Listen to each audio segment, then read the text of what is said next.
Konkona. Hello, Revushidi. Yeah, so good to be here. And let's start our conversation. Yeah. Absolutely. Okay. So, Konkona, I have seen your work. Whatever little bit I have seen, I've loved it. And I wanted to ask you, the rich legacy that you're carrying forward of Guru Bipin Singh, and then your father, who is also your guru. Uh, you know, uh, so you just tell me about this journey, and your father is teaching you Pung. Hmm. So how significant is it for you? So tell me, what was it, a conscious decision, or what urged you to learn this?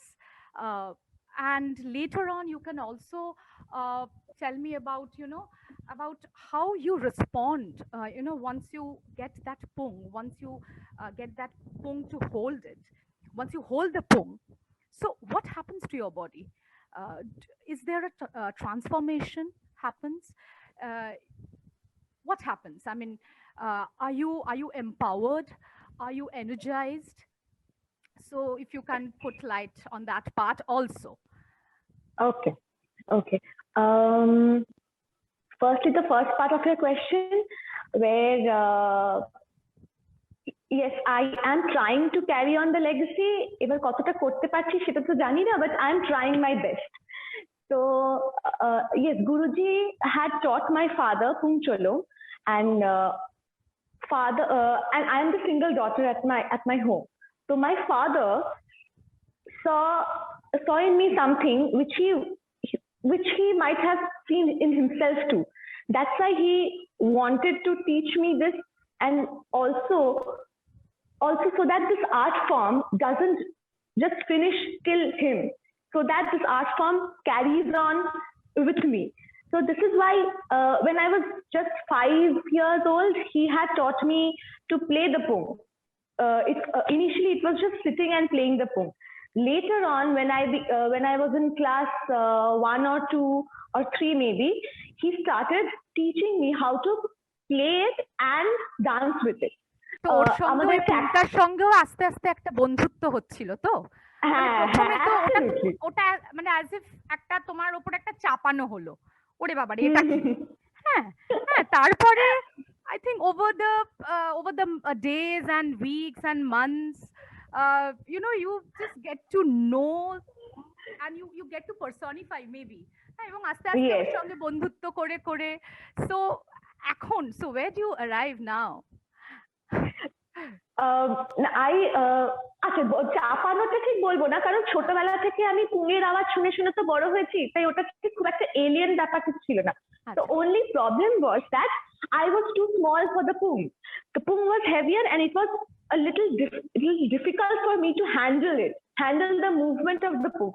So now একটা যেটা তুমি embody করা যেটা বলেছো, বন্ধুত্ব করা যেটা বলছো, সেটা হচ্ছে এখন এখানে দাঁড়িয়ে মনে হয় যে পুংটা is a very strong weapon বলতে পারি, my part of my costume বলতে পারি, where I can portray myself as something different than what I am when I perform on stage being a Manipuri dancer.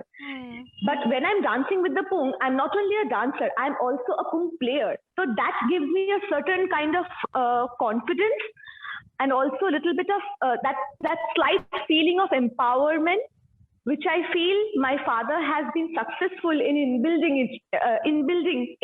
in me.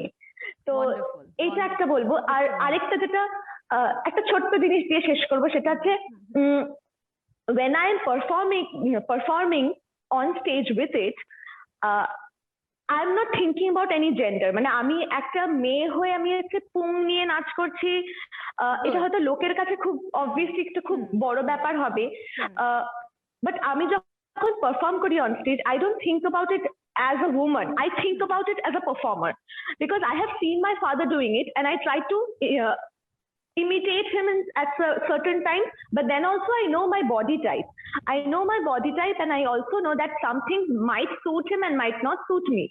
তো সেই ক্ষেত্রে আমি ছোটখাটো একটু চেঞ্জেস আমার মতন করে অন স্টেজ করে থাকি, obviously by asking for his permission. তো এইরকম করে I'm trying to develop it more, and I hope যে এটা আমি আরো দেখাতে পারি লোকজনকে এবং শেখাতে পারি আমার স্টুডেন্টসদেরও, পরবর্তী জেনারেশনের স্টুডেন্টসদেরও। তো আচ্ছা, বাট দেবশ্রী, আমি একটু জানতে চাইবো যে আমি রিসেন্টলি তোমার প্রোডাকশনের একটা ছোট্ট অংশ দেখেছি, প্রাণা, which is I've heard from you that it is an excerpt from your production Niravati. So it was a beautiful piece. I remember I even messaged you like, এরকম কোরিওগ্রাফি, এরকম কম্পোজিশন কেন আসে না আমাদের, মানে কেন আমি ভাবতে পারি না। মানে আমি তোমায় I'm glad that you liked it. Thank you. Please তুমি যদি তার পেছনে তোমার একটু তোমার ফিলসফিটা, তোমার থট প্রসেসটা কি ছিল, what made you think about Prana and what made you transform the philosophical aspect of Prana to your dance production? Okay. Prana, ashole amar 2019 I did a production called Niravadhi.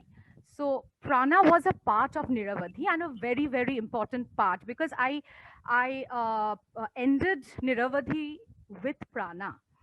Niravadhi কথাটার অর্থটা আগে আমি তোমাকে বলবো। Niravadhi means boundless.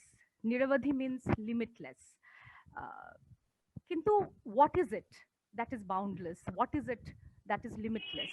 তো এটা কি আমাদের ভেতরের নয়েজ যেটা লিমিটলেস, নাকি আমাদের ভেতরের লাইফ এনার্জি যেটাকে কেউ প্রাণা বলছে, যেটাকে কেউ স্টিল পয়েন্ট বলছে? মানে যুগ যুগান্তর ধরে দেখো বিভিন্ন এনলাইটেন মেন, ফিলসফার্স, গুণীজনেরা এই প্রাণা নিয়ে কথা বলে এসছে।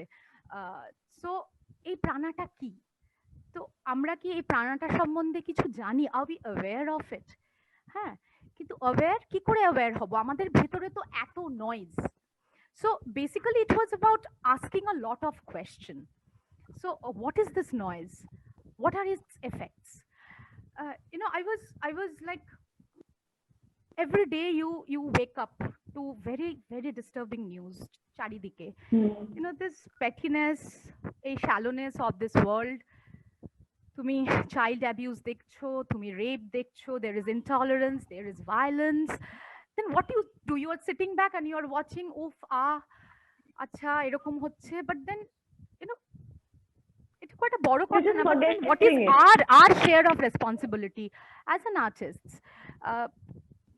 So ওই সময়টা, and এটাও চলছিল যেরকম পাশাপাশি I was listening to few talks and interviews by Jiddu Krishnamurti. So he was an philosopher, arekjon enlightened man, ekjon speaker, and I could immediately connect. He was speaking about this unheard sound of the universe. এবং সঙ্গে সঙ্গে আমি রবীন্দ্রনাথ ঠাকুরের খুব গানগুলো পড়তে ভালোবাসি, এবং কিছু গানও আমাকে খুব হন্ট করতো, যেরকম ধরো বিশ্ব বিনা রবে। এই রবটা কি আমরা শুনতে পাচ্ছি? কি করে শুনবো? ওই যে ভেতরে ওই নয়েজটা, ওই ক্যাওসটা, ওই ক্যাকোফনিটা। সো জিড্ডু কৃষ্ণমূর্তিও যেটা বলেছেন, একরকম ভাবে বলেছেন unheard sound of the universe. Rabindranath তো ওই বিশ্ববীণা রবের কথা বলেছেন। তারপরে এই যে লাইফ এনার্জি, উনি একরকম ভাবে বলছেন, যে কৃষ্ণমূর্তি, রবীন্দ্রনাথ আরেক রকম ভাবে বলছেন। হ্যাঁ, কিন্তু সেই মানে অন্তরে জাগিচ্ছ অন্তরজামী। হ্যাঁ, তারপরে ধরো জগতে আনন্দযজ্ঞে আমার নিমন্ত্রণ। তো এই জগতের আনন্দযজ্ঞে কি আমরা বুঝতে পারছি এটা আনন্দযজ্ঞটা কি? হ্যাঁ, সো এই যে, so I was also inspired by the harmony that exists in nature in relation to the sound and silence that it plays. হ্যাঁ, কিন্তু হারমোনিটা তো আমাদের ভেতরে নেই, আমাদের ভেতরে it's lot of cacophony. হ্যাঁ, consistency নেই। হ্যাঁ, so what we say, no, what we think and what we say, and what we say and what we do, what we think and what we say and what we say and what we do, এটার মধ্যে তো কোনো consistency নেই, কোনো harmony নেই। So এইসব initially এইসব question করতে করতে, so I had to show two parts. একটা হচ্ছে exploring that world which is full of noise, and exploring the other side, the prana, যেটা আমার কাছে it's full of endless, limitless possibilities. To me prana was God. To me, prana was ishwar. To me, that was bliss. To me, that was creativity. That was pure bliss. তো কিন্তু এটা এটাতে পৌঁছানো না, it's like তুমি একটা টানেলের ভেতর দিয়ে আছো, দূরে তুমি আলোটা দেখতে পাচ্ছ, তুমি ওখানে এখনো পৌঁছোনি, ও ওটা আছে। So Niravati was an attempt to identify that noise and that life energy, just to identify, মানে একটু সচেতন কি আমরা হতে পারি, অনেক দূরে চলে গেছে। So how do we embrace nature? So if you can't embrace nature, if you can't like soak in the color, the taste, the sound of nature, তাহলে তুমি কি করে বুঝবে? আর তোমার ভেতরে যে ডার্টটা, এটা তো তুমি ক্লিন করতে পারবে না। So if you go near nature, only then the cleansing will happen, and only then you will be able to maybe ওইটা তুমি ও আচ্ছা আছে। So এইটা ছিল আমার জার্নিটা।